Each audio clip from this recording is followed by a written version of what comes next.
Nosotros hemos tomado la enseñanza secuencial o el estudio de la palabra del Señor en el libro de Génesis. Nosotros recién iniciamos, tenemos un domingo recién que hemos predicado y no culminamos en su totalidad el primer capítulo. Entonces hoy, que es miércoles, el hermano Ramoncito ahí me cedió el espacio para poder culminar esta parte del capítulo. Entonces estamos terminando, vaya a Génesis capítulo 1 para ir ya culminando esta parte del capítulo. Le damos lectura desde el verso 26 en adelante, donde nos hemos quedado. Génesis capítulo 1, versículo 26.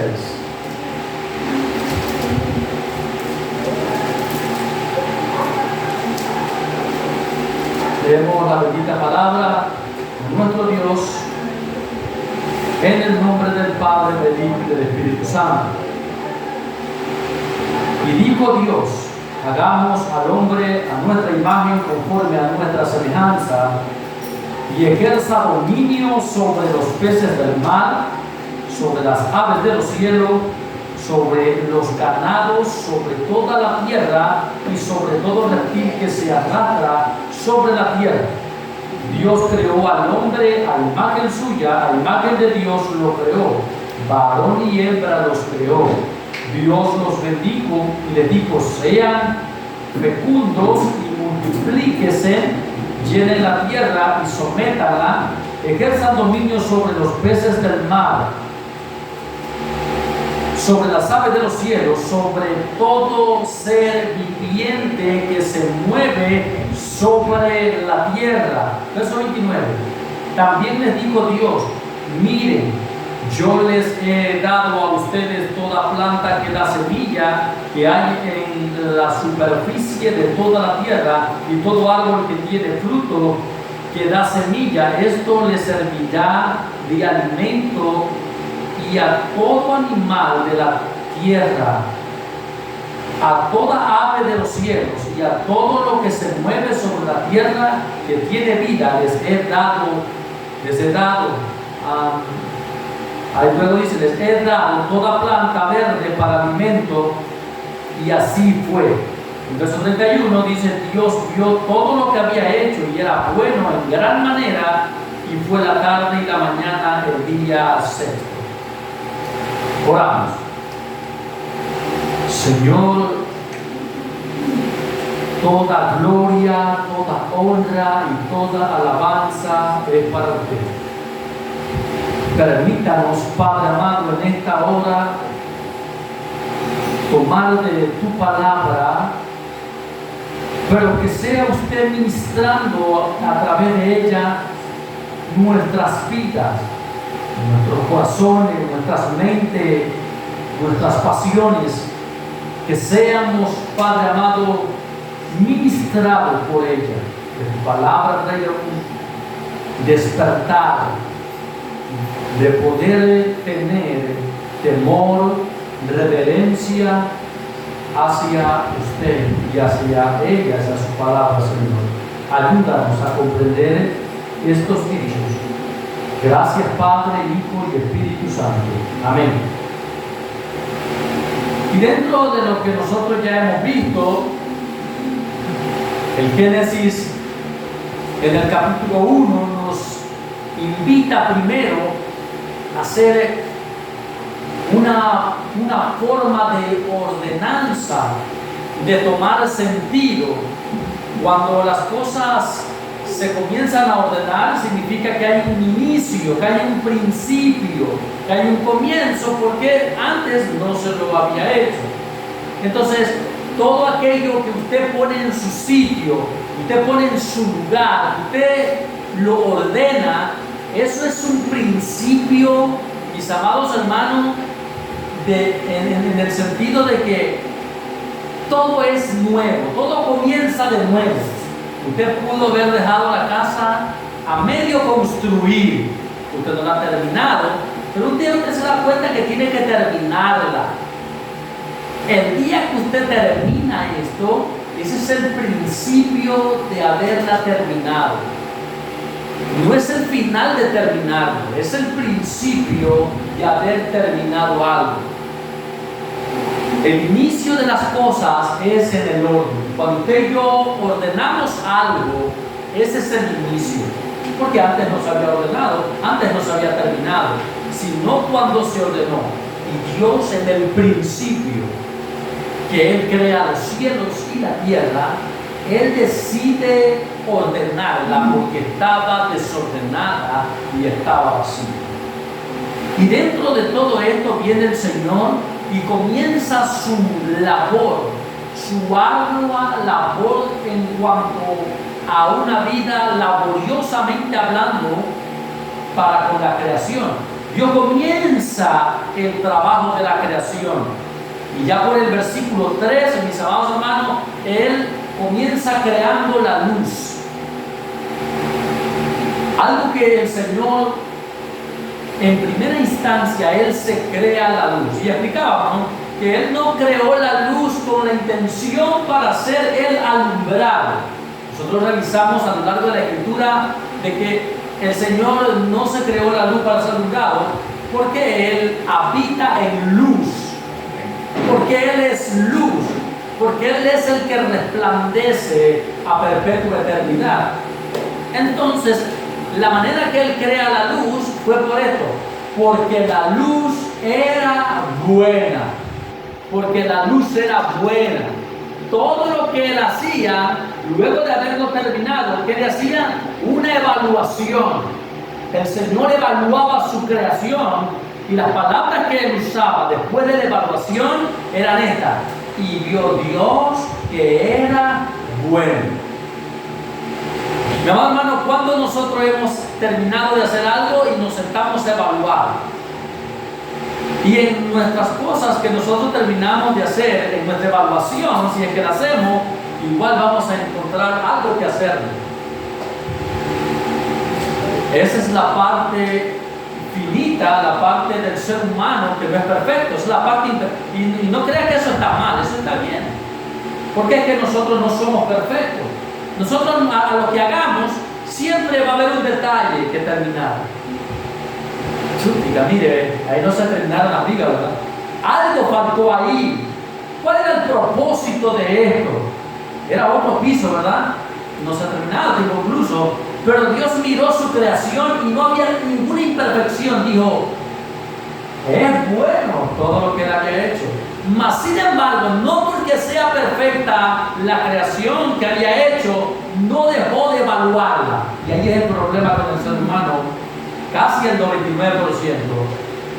que ni siquiera nunca evaluamos lo que hacemos. Y lo que lo hacemos y al final con que me dé interés, con que me rinda, con que me produzca para sobrevivir, para medio vivir.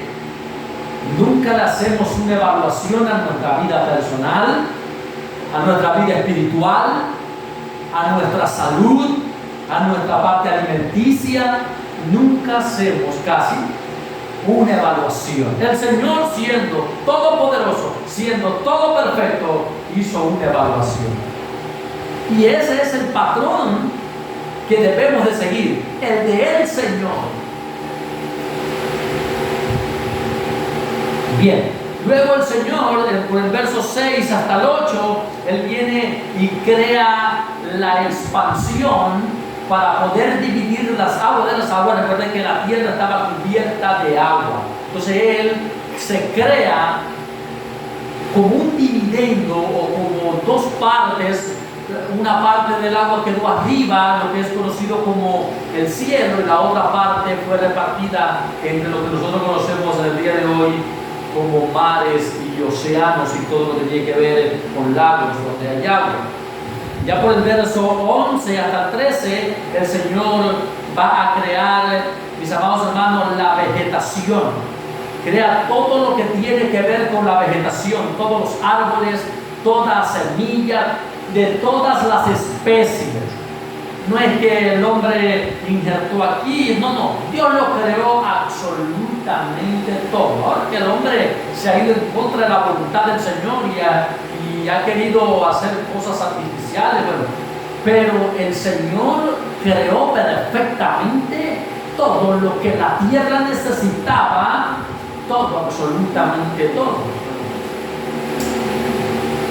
Luego, o sea, imagínense el orden de Dios y un principio del Señor es que Él no dejaba nada inconcluso en su día laborioso. Todo lo terminaba, porque tenía una evaluación que hacer. Y era perfecto y lo terminaba en su día. Fue el día primero con la luz, fue el día segundo con la repartición de las aguas, fue el día tercero con la vegetación. Y ahora, mi amado hermano, llega el día cuarto, donde Él se crea dos lumbreras.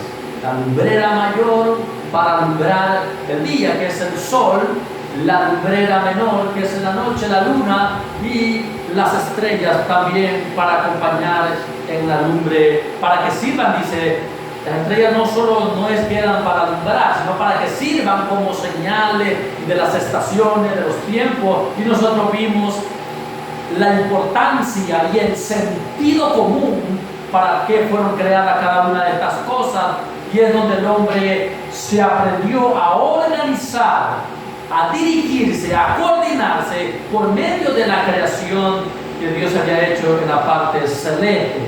Ahora hemos llegado al día quinto, y entra en el verso 20 en adelante hasta el verso 23, donde Dios, mi amado hermano, de manera maravillosa, Él se crea todo lo que tiene que ver con animales y aves y peces. Viene la creación de los animales y reptiles, todo lo que tenga que ver con animales y aves. Y veíamos a manera como poética, a manera de metáfora, algo muy maravilloso, y es que solamente de pensar que estaba la vegetación, estaba la luz y estaba las aguas. Para mí, la tierra reposaba un completo silencio, pero al momento de crear Dios las aves, y en el día cuarto no había este tipo de trinal, pero en el día quinto se despierta, por decir así, la mañana del día quinto, y comienza una música eterna.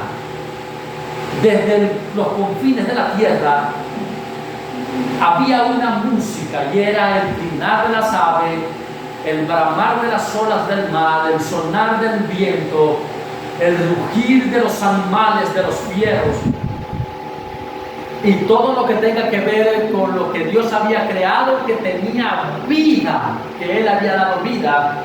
Fue un concierto musical en el planeta Tierra, hablando en ese término. Bueno, y luego la parte inconclusa que quedamos fue para ver el sexto día, mis amados hermanos, y nos queda un día más, que eso lo veremos en el próximo capítulo, en el que eso ya entra en el capítulo 2. Pero ahora vamos a ver el sexto día, donde el Señor crea a la raza humana, al ser humano, y es ahí donde nosotros vamos a estar desarrollando nuestro tema. Dimos lectura hace un momento, mis amados hermanos, cómo el Señor toma esta gran decisión de crear al ser humano. Entonces el Señor va a darle su toque final. Él va, mi amado hermano, a hacer algo maravilloso. Después que al quinto día el Señor lo evalúa y le dice que es bueno lo que Él ha hecho. Ni un animal, nada para el Señor dijo, bueno, no creo que debe de ir ahí. No, todo fue bueno para Él. Entonces viene el sexto día, mi amado hermano, va a terminar su obra maestra, va a concluir con la parte de la creación. Y al hombre no lo hizo ni al inicio ni intermedio, lo hizo al final. El Señor es perfecto y sabrá, y Él sabe por qué lo hizo de esa manera. Es cuando crea al hombre también dentro de su planificación. El hombre estaba dentro de la planificación de la creación para que éste cumpla un propósito, al igual que todas las cosas creadas. Vemos que todas las cosas que Dios creó no carecen de propósito. Todas tienen su propósito. Todas las cosas tienen su propósito. De la misma manera, al hombre, al ser humano, lo creó con propósito, que éste administre su creación. Y ya vamos a ver al menos 3 principios de por qué Dios crea al hombre, o para qué Dios crea al hombre.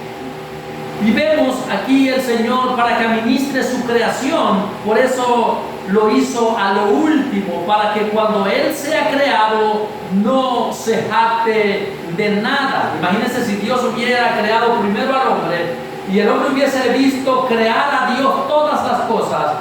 Nosotros, los seres humanos, en el día de hoy, nos atribuyéramos a nosotros parte del trabajo de la creación, porque es que es así el ser humano.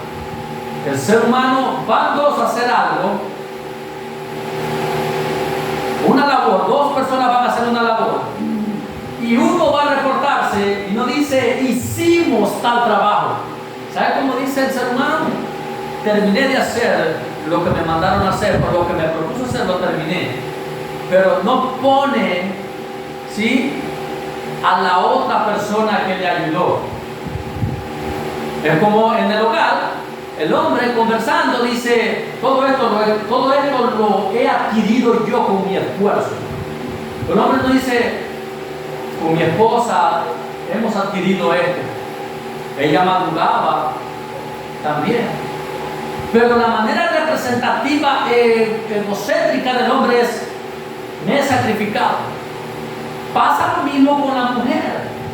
Mis hijos son lo que son, por decir así, el día de hoy, gracias a mi esfuerzo, porque yo era el que le enseñaba. Si yo no hubiera estado ahí, no. El hombre, el ser humano, la creación en sí, la raza humana se maneja de esa manera. Y no es en una sola persona, la raza humana en sí, en general, se maneja de esa forma. El egocentrismo se ve en el fútbol, se ve en las empresas, se ve en aquellos que surgen en la vida, que tienen muchísimos bienes, que prosperan, la palabra técnica. Siempre creen que lo han hecho solo. Pero mi amado hermano, nadie puede llegar a un lugar si no ha tenido la ayuda de alguien más. Nadie puede ir a otro lugar. Nadie puede escalar si no ha tenido la ayuda. Debió haber tenido la ayuda. Es así. Entonces, por esa manera, entendemos que Dios ha creado al hombre al final. Es por eso que Pablo le escribe a los romanos que dejen de creer que son Roma se creía la ciudad élite en los días de Pablo. Miren lo que Pablo escribe en la carta a los romanos, capítulo 9, versículo 20 en adelante. Vaya a su Biblia. Romanos capítulo 9, versículo 20. Dice, mas antes, oh hombre, y ahí surge una pregunta, dice, ¿quién eres tú para que alterques con Dios? Y luego hace otra pregunta y dice, ¿dirá el vaso de barro al que lo formó? Y luego hace como una doble pregunta en medio de la segunda, una tercera pregunta. Dice, ¿por qué me has? Es como que en la misma pregunta hay un cuestionamiento. Y dice, ¿por qué me has hecho así? Como que el romano, ellos decían, ¿sí?, que ellos eran los únicos, eran la élite, eran representativamente hablando los favoritos. Dice el verso 21, oh, ¿no tiene potestad el alfarero sobre el barro para hacer de la misma masa un vaso para honra y otro para deshonra? Entonces lo que está diciendo es que el Señor es el que ha creado y es Él el que toma la decisión de hacer con el individuo como Él quiera. Y vamos a ver partecita de eso también al final, porque el hombre, imagínense en el día de hoy con estos grupos, con estos gremios que se levantan y que porque yo nací así, pero yo no era así, yo creo que mi percepción es de esta manera, yo me percibo de esta forma.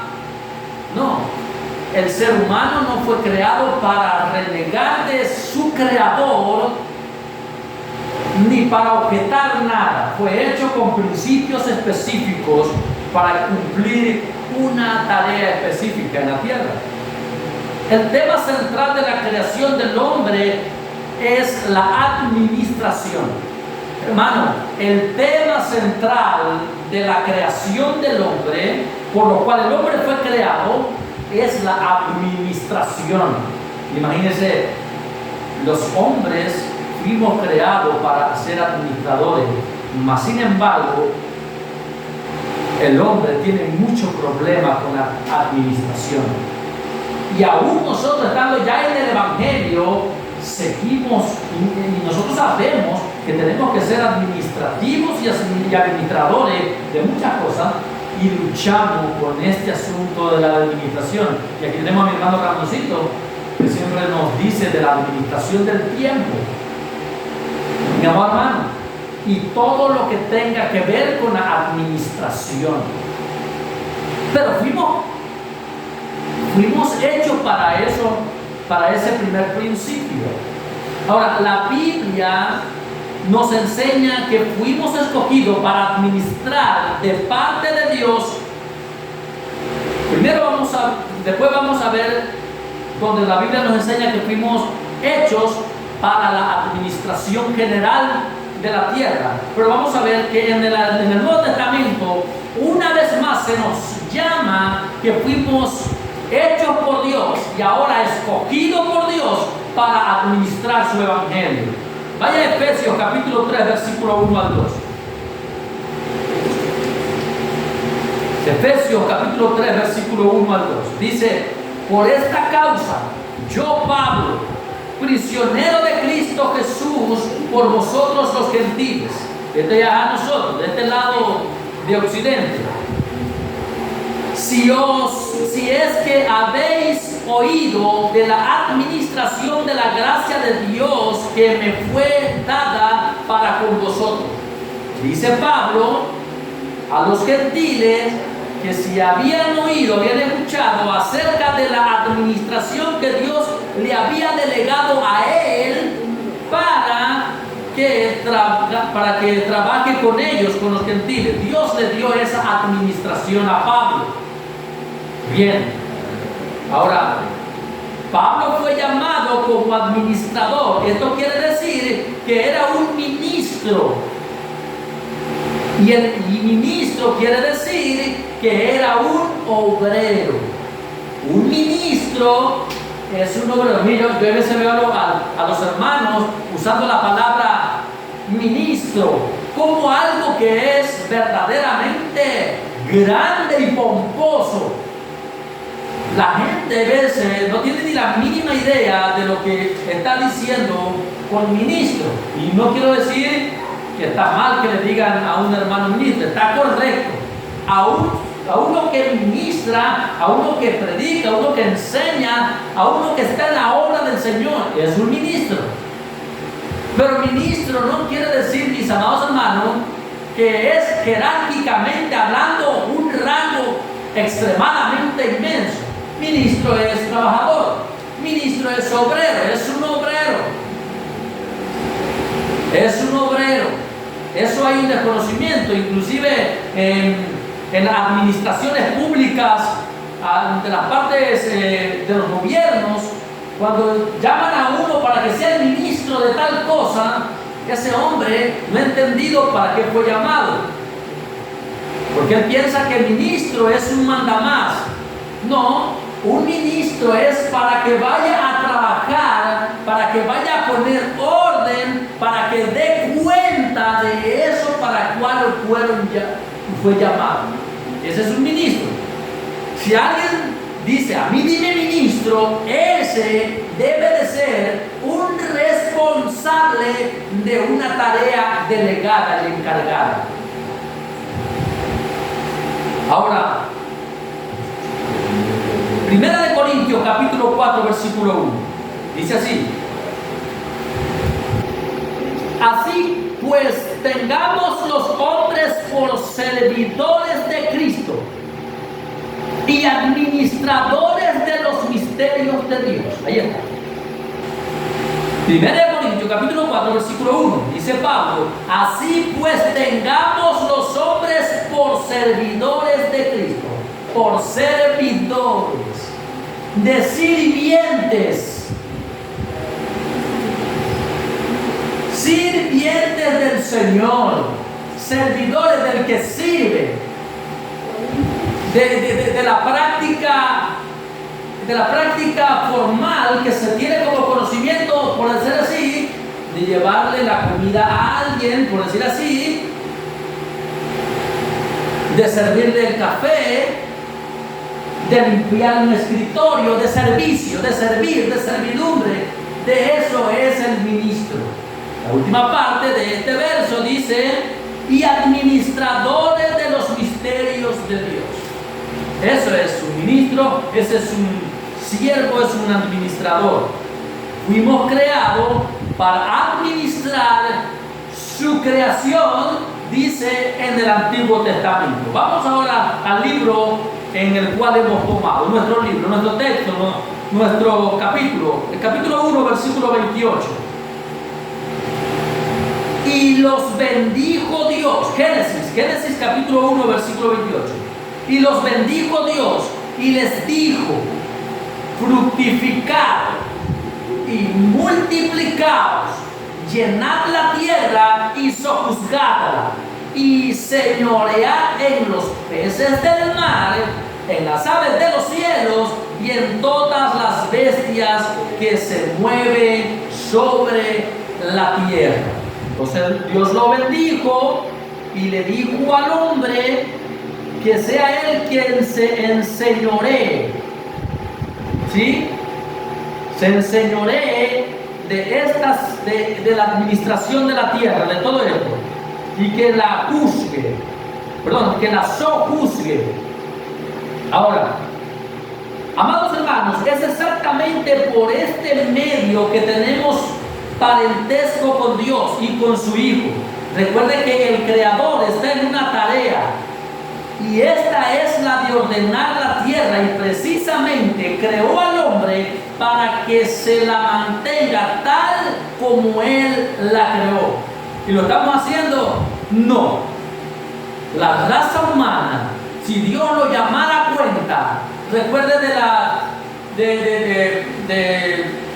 de la parábola del Señor Jesucristo, del cuidador de la viña, que Él un día vino a pedir cuenta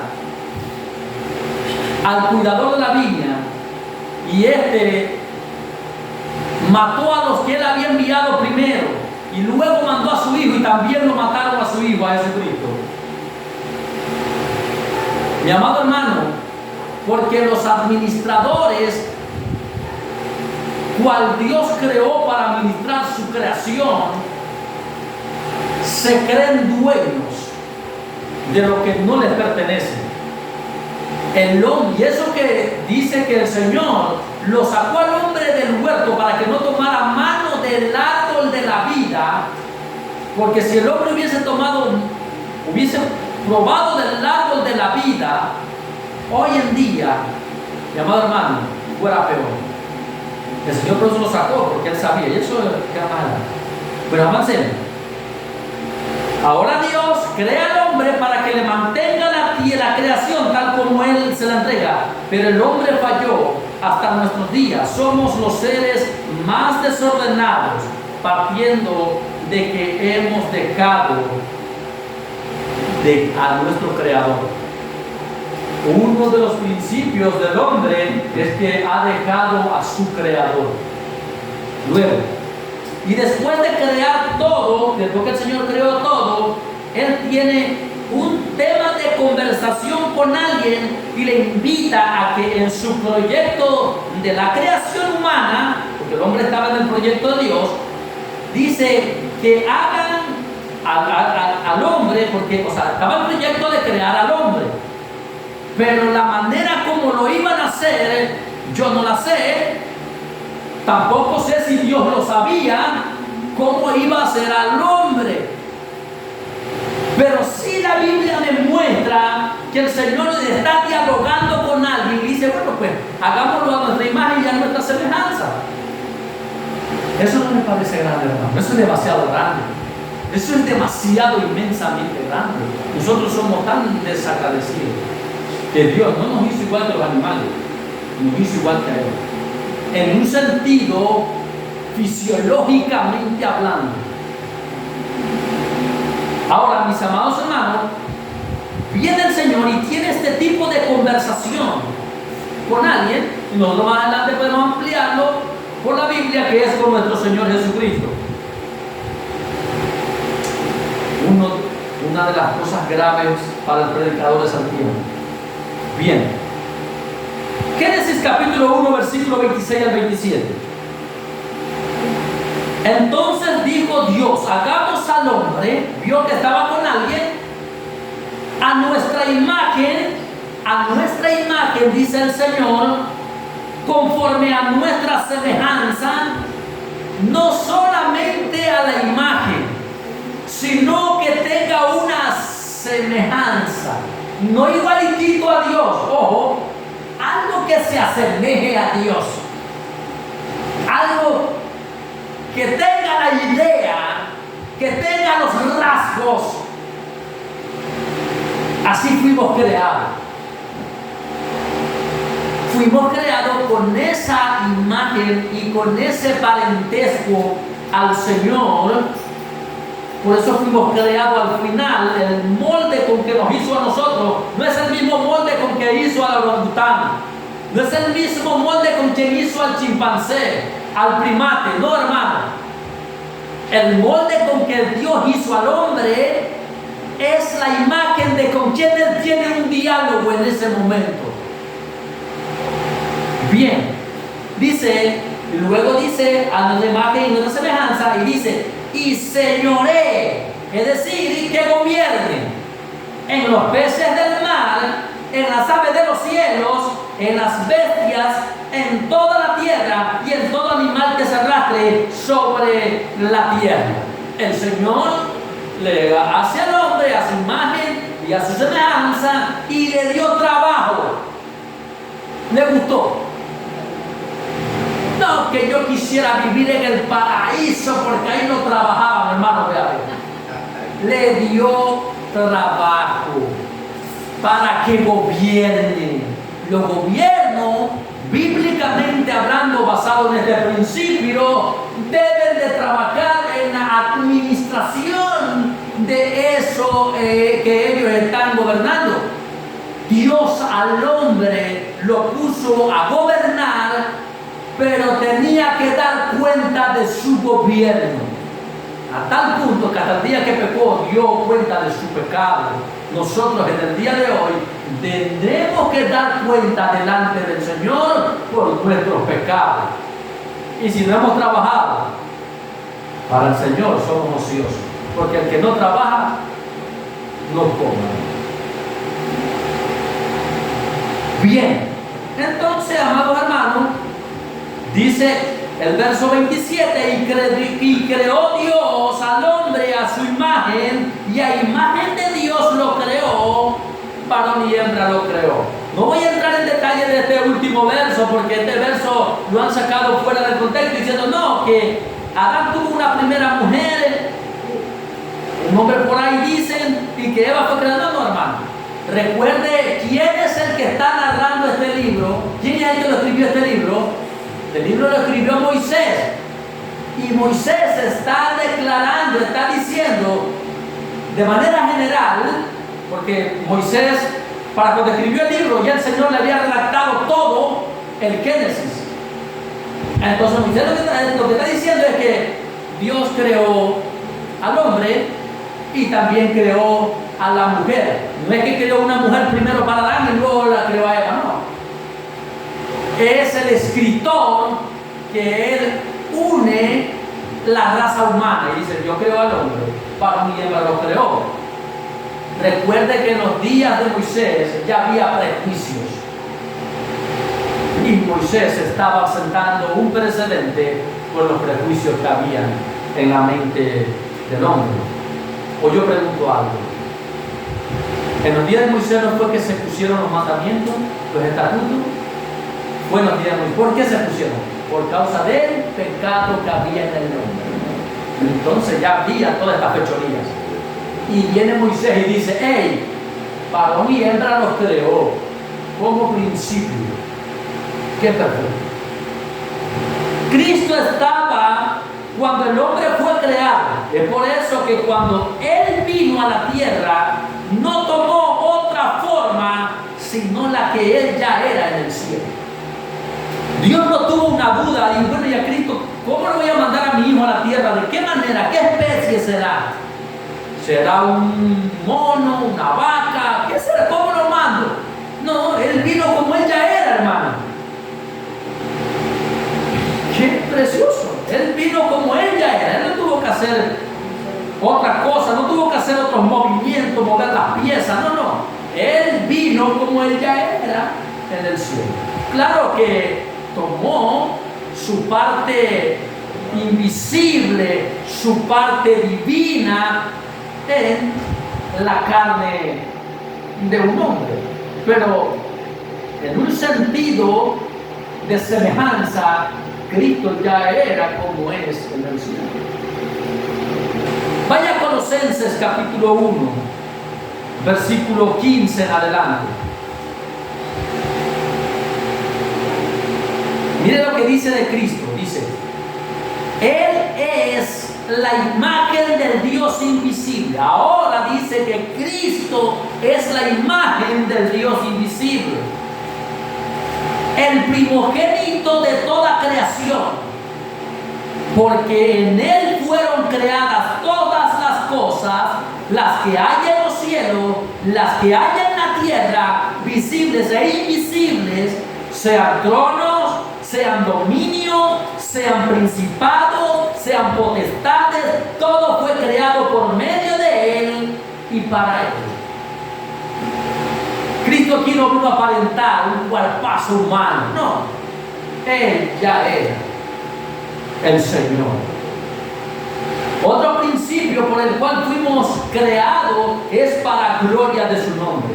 Recuerde que uno de los primeros principios del hombre para administrar las insondables cosas del Señor en la tierra. Para eso Dios creó al hombre, para que trabaje para Él. Dios hizo al hombre para que trabaje para Él. Para eso se lo hizo.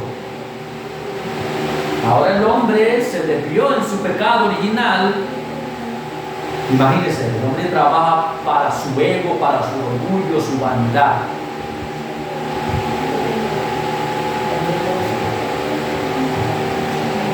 Vaya a Isaías capítulo 43, versículo 7.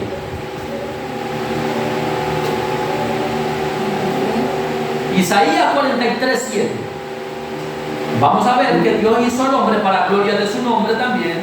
Dice: todos los llamados de mi nombre, para gloria mía los he creado, los formé y los hice.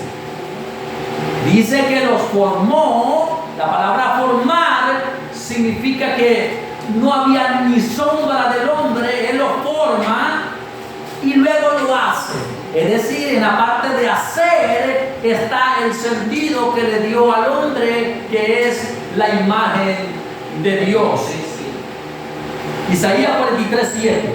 Todos los llamados de mi nombre, todos los llamados del nombre de Él, imagínense, fueron hechos para esto, para gloria mía los he creado, para gloria de Él. Usted y yo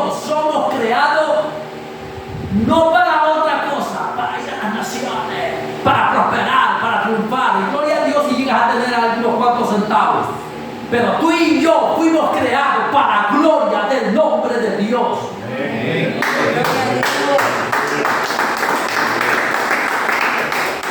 Para nada más. Allá tienen un problema los de la prosperidad, los del evangelio de la prosperidad, los de la conversión positiva. Tienen un problema porque no fuimos creados para aquello. Eso sí es que el Señor quiere darte gloria a Dios, y no también gloria a Dios. Fuimos creados para gloria de su nombre. Un último principio, y ya vamos terminando esta parte, de la parte de la creación del hombre, por el cual fuimos creados, es para la alabanza de su gloria.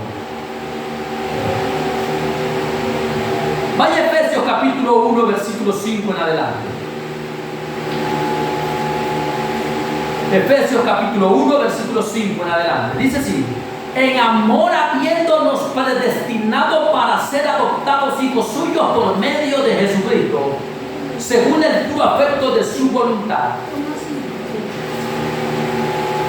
Dice que nosotros fuimos escogidos en amor, habiéndonos predestinado para ser adoptados hijos suyos. Dice que sufrimos una adopción, ¿verdad? ¿Por qué? Porque nosotros éramos destituidos, enemigos de Dios. Nosotros estábamos separados de la ciudadanía, pero el Señor envía a su Hijo y Él nos acercó, Él nos hizo ese lazo, Él nos hizo ese puente entre Dios y el hombre. El hombre estaba separado por el pecado con Dios. El pecado separa al hombre de Dios. Entonces Cristo murió por los pecados nuestros y gloria a Él. Es por eso que nosotros debemos de vivir en completa humillación delante del Señor. Nadie aquí se ganó nada. Nadie aquí se ha ganado nada. Todo ha sido mérito del Señor. Y todo es mérito de Él. Entonces, en amor, nos ha predestinado para ser adoptados hijos suyos por medio de Jesucristo, por medio de Cristo, según el puro afecto, porque a Él le dio esa voluntad de hacerlo. Y dice el verso 6, ¿para qué nos salvó? ¿O para qué nos predestinó? ¿O para qué nos creó? Y dice el 6, para alabanza de la gloria de su gracia, en la cual nos hizo aceptos en el amado. En el amado es en Cristo. Cristo es el amado de Él. Cristo es el amado del Señor. Y nos hizo para alabanza de la gloria de su gracia. Y cuando yo digo alabanza, que hay una confusión, no entremos en esa confusión con el término. A veces decimos que para alabanza, con el término de cantar alabanzas. No precisamente está diciendo eso, porque la gente dice, yo fui llamado para cantar alabanzas al Señor. Hay gente que no tenemos una buena manera de cantar, o sea, una voz melodiosa para cantar. Por eso no todos somos cantores. Lo que está diciendo, mis amados hermanos, es que la humanidad, que el ser humano debe ser, no es que debe de cantar, no, debe ser una alabanza.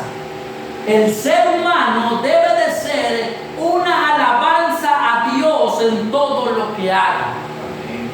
Cuando dice que fue creado para alabanza de la gloria de su gracia, gracia, regalo, agradecimiento, el hombre, mis amados hermanos, debe de caminar en ese sentido.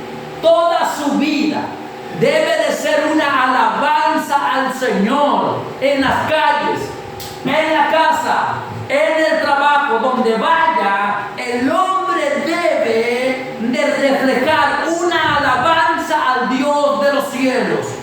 Amén, gloria a Dios. Para eso fuimos creados. No para rapear el cuerpo, no para cosas, no. Fuimos creados para alabanza de la gloria de su gracia. El hombre no fue creado para otras cosas. El hombre se desvió del sentido verdadero para lo cual fue creado. Primero para administrar la creación del Señor. Luego fue creado, mi amado hermano, para la gloria, para dar gloria al Señor y luego para hacer una alabanza. ¿Qué es alabanza? Alabanza es todo aquello que usted dice bien acerca de otro. Eso es alabar a otro, o alabanza, eso es lo mismo. Como yo digo, mi hermano Héctor es un buen siervo, es un hermano humilde, siempre está obediente a todas las cosas. Yo estoy alabándolo, eso es alabanza, lo estoy alabando. Es alabanza. A nuestro Señor, nosotros siempre estamos alabando y decimos, nuestro Dios, Él es perfecto. Yo estoy alabando, nuestro Dios, Él es misericordioso. Estoy alabando. Inclusive en los atributos que son fuertes, también lo estamos alabando cuando les digo, mi Dios es un Dios lleno de ira. Estoy alabándolo al Señor porque estoy teniendo a Él que Él es un Dios indignado.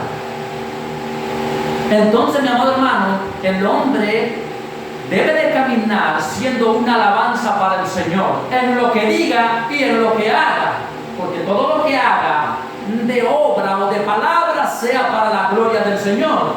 Y otros deben de decir, excelente ese hombre, excelente esa mujer, excelente. Y otros se van a levantar y los que se levantan también dan gloria al Señor. Porque tú tienes un buen testimonio y los que son enviados por el enemigo se levantan contra ti porque tú estás siendo un siervo, una sierva para la gloria del Señor.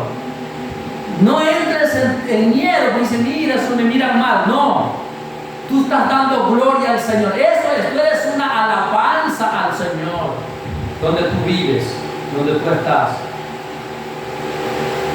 Amén. Gloria a Dios. Hemos culminado, gloria al Señor. Gracias, mis amados hermanos, por estar esta noche aquí. Vamos a orar para dar